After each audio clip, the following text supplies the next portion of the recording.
Next guest, who is a social media content creator, primarily focusing on sharing Welsh culture, history, and language with almost 100K followers. Very impressive. She will share the importance of the Welsh language and Welsh language education in ensuring its longevity and societal cohesion. Welcome, Kayleigh Unitt. Hi, thank you for inviting me.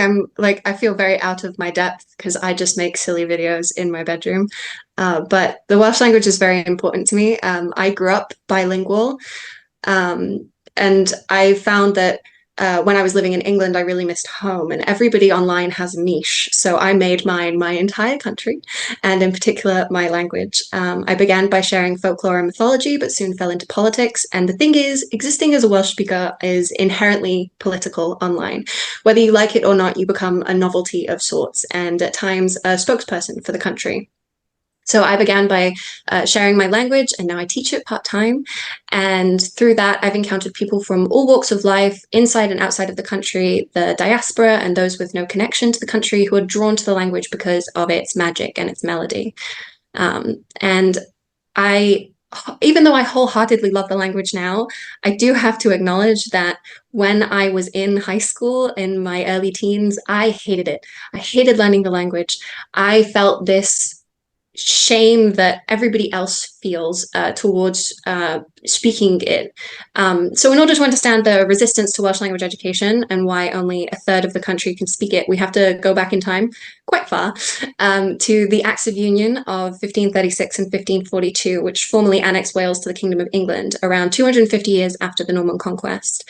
The Acts banned the use of Welsh in court, and you couldn't give testimony in Welsh. And this had a knock-on effect in how the language was used in day-to-day interactions. It became the language of the home for many. And there's a quote which there was a glimmering hope expressed by William Richards in Wallography in 1682 that the native gibberish may be Englished out of Wales. And this sentiment continues. English is useful and Welsh is not. And social media, like you were saying, like everybody is exposed to the English language. And even within Wales, there are so many people who can't even say bore da, good morning. Speakers of the language began to be shamed for not learning English, for holding onto Welsh, and that's why, as early as 1790 until the last century, the Welsh knot was used in schools. And this is a piece of wood with Welsh knot or WN written on it with rope that hangs around your neck. And if a child spoke Welsh in school, they had to wear it, and whoever was wearing it at the end of the day would be beaten. And it wasn't just them. If there was a child who was wearing it for a particularly long time during the day, or if it was passed back to them a number of times, they would also be beaten as well. And it was a way to try and eradicate the language in the youth so new generations wouldn't be speaking it, and they'd be disconnected from it in such a way that English would be the dominant language. And there are people alive today whose parents and grandparents were victims of the Welsh knot, and their shame and trauma reverberates through the generations that are here now. It meant those parents and grandparents would teach their children Welsh for fear they would face the same fate, the same prejudice, the same persecution in school and outside. And there's a well-known quote in Wales, which comes from a commissioner's report on the state of education in 1847. It's also known as Vladus Ledleision, or the treachery of the Blue Books. And it said that the Welsh language is a vast drawback and manifold barrier to the moral progress and commercial prosperity of the people. It's not easy to overestimate its evil effects. The report also called Welsh people barbaric and immoral for not giving up the Welsh language, identity, non-conformist religion, and not assimilating properly into British civil society. The report didn't consult any Welsh speakers or Welsh people. No translators or bilingual people were used. They spoke to English people and Anglican priests who unfortunately had a less than favorable view of the language. When the Welsh knot fell out of use, things began to change and there was a shift in society, but it started to be more of a resistance from Welsh people themselves rather than from the outside and the people in charge in central government in England. In 1965, the village of Capel Celyn and the surrounding community of Llywelyn were flooded for a reservoir for Liverpool's water industry. They never used it, and it took them like 40 years, 50 years to apologize. And this was one of, if not the last Welsh-speaking communities, like Welsh-only speaking communities in the country. And it resulted in the phrase cofiwch Tryweryn, or remember Tryweryn. And it's a phrase that holds a lot of weight and is still used by Welsh language advocates to remind people of what we've lost, but also how far we've come. In 1967, there was a Welsh Language Act passed, which repealed the ban of Welsh in courts, in part due to an earlier court case from about 20 years before, involving Saunders Lewis, DJ Williams, and Lewis Valentine. They could prove that two of them could speak Welsh because one went to university in England and the other one taught English, but they couldn't prove, even though he could, they couldn't prove that the third man could speak English. So he was allowed to give his testimony in Welsh, which was literally the first time that had ever happened. And from then, people pushed for it because they were like, well, what's the problem? If he can easily give his testimony in Welsh and there's a translator, there should be no issue there. So these men went on to create Cymdeithas yr Iaith Gymraeg, which is the Welsh Language Society, which then pushed for our Welsh language TV channel, a Welsh language radio. And we saw an increase in the amount of Welsh medium schools, and the stigma on a governmental and a legislative level was lessened, especially when the Education Act of 1988 was passed. So in 1990, it became mandatory for Key Stage 1 through Key Stage 3 to learn Welsh. That's from the beginning of school until year 9, which is like 13, 14 years old. And then in 1999, it was mandatory for Key Stage 4 as well, which is to the end of high school, so 15 and 16. And in that same year, in 1999, we got our own devolved government. It was originally known as the Welsh Assembly. It's now Senedd Cymru, or the Welsh Parliament. And that devolved education as well. So we had full control over Welsh language curriculum for the first time in history. Despite there is a little bit of pushback about devolution, but I won't get too political.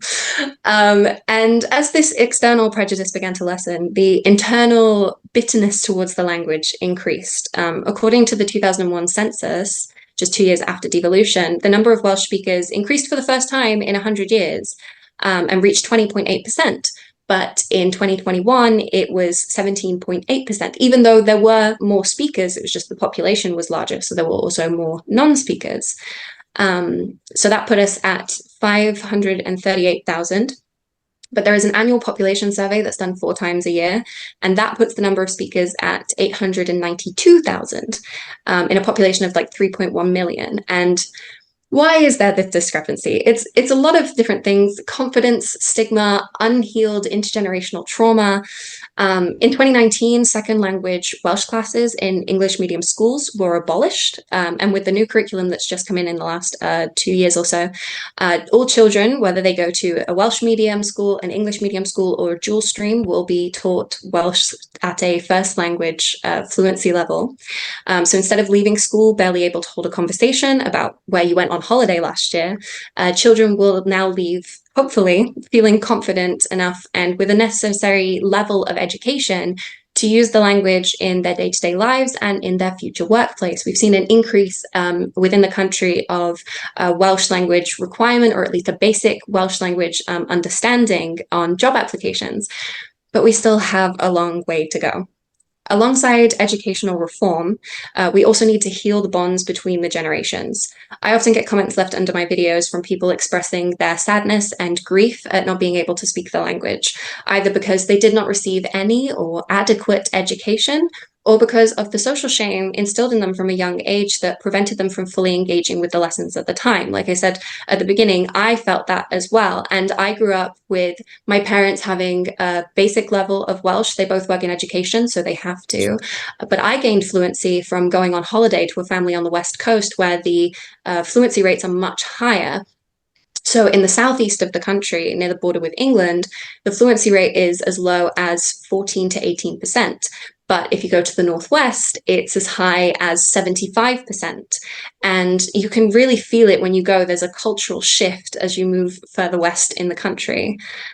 People are no longer keeping the language from their children to protect them. They're gifting it to them because their parents couldn't.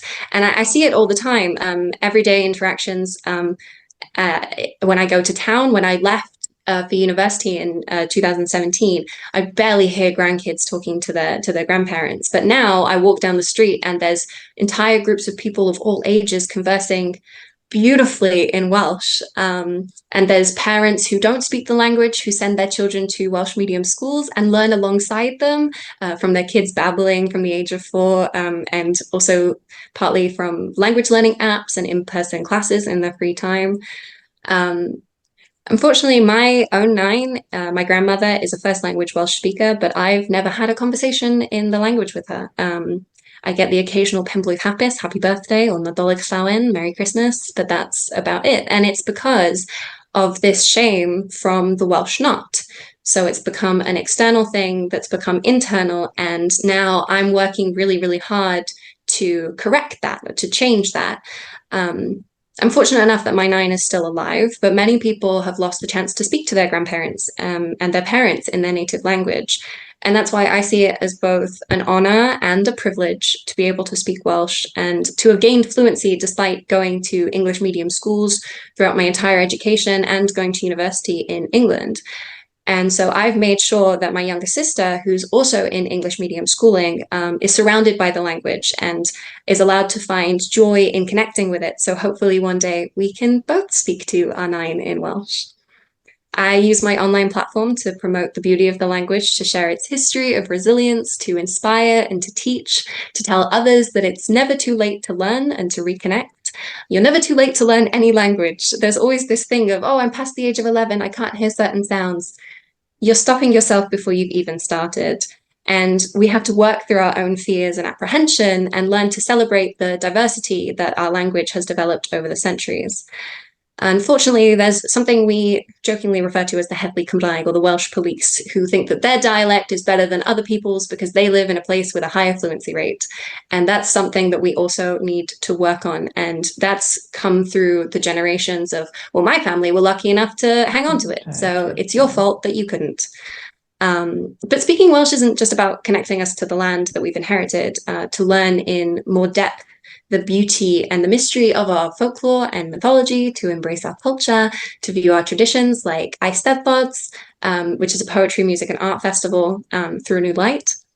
Our passion for Welsh was gifted to us, and it's our responsibility to pay it forward. It's not just about carrying on the fight for those who persevered to keep the language alive, so I can say today, dwi'n siarad Cymraeg, I speak Welsh. It's a way to connect us with other people. People assume it's only people in Wales that speak Welsh. There's actually a dialect that exists in Patagonia, Argentina. I've spoken to first language Welsh speakers from Estonia, Lithuania, and during lockdown, somebody was even learning it in Burkina Faso. So how useful a language is cannot be measured by the number of speakers or its reach across the globe. Language is about communication, and as long as that's possible, the language is useful. And it goes further than that. Welsh has been used as a language revitalization model by other minority languages, like the Maori language in Aotearoa, New Zealand, the native language of Hawaii. And we're not just creating a different, more vibrant generation for the future in Wales, we're also fostering a sense of community and understanding with people from all across the world. And there's always going to be some xenophobia left over from outside of the country, but our main obstacle now is education. Still so much improvement we need in schools to raise our future generations as confident speakers, who can not only speak Welsh but want to, but schooling is not enough, and we're finding new and creative ways every day to heal the bonds between the generations, to open communication and allow dialectal variation to be passed on, to take what we've learned and help other speakers and minority languages, and most importantly to remind ourselves that it's enough to just use the Welsh we have. We have a saying, Cymraeg yw iaith y daith, the Welsh language is the language of the journey, and change cannot happen overnight. But when I look back at all the mountains that we've overcome, I know we can reach our 2050 target of 1 million speakers, and hopefully more. Great. Kayleigh, thank you. Sorry, that might have run over a little bit. It's okay. It's okay. That was really insightful. And you talked about passing on, passing things forward. So I have a question from Steve Brooks, who's in our audience. And very briefly, if you could respond to this, please. What advice would Kayleigh give to an Englishman? He puts in in brackets me, exclamation point, about to move to South Wales and wanting to fit in as much as possible with the community. I've recently started learning Welsh and thoroughly enjoying it. However, I'm worried that I still won't be able to understand spoken Welsh well enough. Yes. Will my attempts be met with positivity or just another English person being patronizing?